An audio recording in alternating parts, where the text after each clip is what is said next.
Hello, Nurse Coach family. I wanted to come on here and tell you a quick story of what it was like to not only recently be a patient, a surgical patient, but also what it was like to be a client, or try to be a client. So, as many of you know, if you're not a nurse coach, you're watching this, I am a nurse coach. I'm a board certified nurse coach. I mainly work with nurse coaches who are wanting to start their own private practices and supporting them in that. But a lot of nurse coaches are health and wellness, holistic wellness coaches. I think that nurse coaches are amazing. I think that they are so smart and so intelligent, and just this movement of nurse coaches in the world is so amazing to be a part of. That being said, I just have been on the receiving end of patient care recently, and it has me really fired up about a few things. But one of them is whenever I first found out about my aneurysm, I went into the deep end, some would say, about I was just willing to do anything for my health at that point. I would have eaten dirt if you told me to. I would have flown to the moon. I would have figured it out. If you told me that there was any guarantee that there was something I could do for my health, I would have done it. I did crazy things for my health during that time. I started meditating several hours a week. I drove to Houston once a week, which is about 6 hours round trip for me, to go see a specialized doctor to help my body perform and recover at the highest level possible.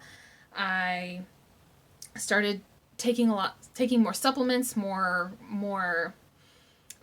like strategic supplements to support my cardiovascular system. I did lots and lots and lots of crazy things. One thing that I could not seem to nail down on my own was my emotional eating habits and my sweet tooth. So those alone in itself are like a pretty potent weakness of mine, but added with just like life and death stress, literally, not being dramatic there, but just life and death stress, it only exacerbated that problem. And it was something that I knew that I could no longer try and fix by myself, because I've tried my whole life to fix that by myself, and I've not been successful up until this point. So I reached out to people in my community, people who are health coaches, people who are nurse coaches, and no one offered to work with me. And I think that it could have been because they were nervous, possibly, to offer and ask money of a colleague, or I don't know. I could sit here and make up a million stories on why they didn't, and maybe it's because they just didn't want to work with me at all, which I can totally accept. But no one made me an offer, and it left me feeling really, really defeated. It made me feel just super lost and like, okay, I'll just try and go about this on my own. Again, and I do want to pause here and say that, like, it is not a coach's responsibility to save you in any sort of way.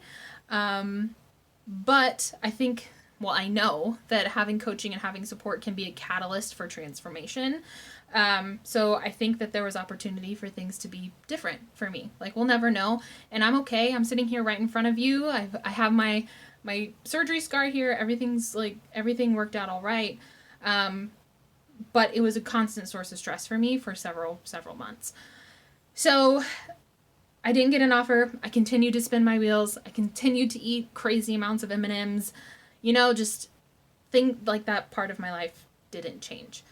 And as nurse coaches, I often think that we put ourselves in the way of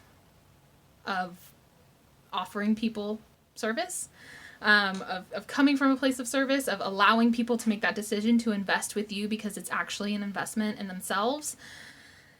And so if you are a nurse coach watching this, or any other type of coach, to be honest, I just want to invite you that now you've been able to see it from the other perspective, from someone who would have paid $5,000 for someone to help me get this under control and get me feeling better and feeling stronger.